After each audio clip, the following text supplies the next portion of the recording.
In CPM and PERT, there are two types of event time. First is the earliest event time and second is the latest event time or allowable occurrence time. आता earliest event टाईममध्ये आपण ही network diagram घेतलेली आहे.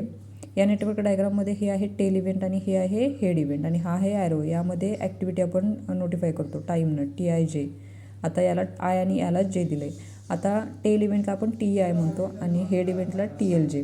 आता आपल्याला TEJ काढायचं आहे, म्हणजेच आपल्याला हेड इव्हेंट काढायचं आहे, म्हणजेच TEI म्हणजे tail event plus time duration, म्हणजेच TEJ is equal to TEI plus TIJ.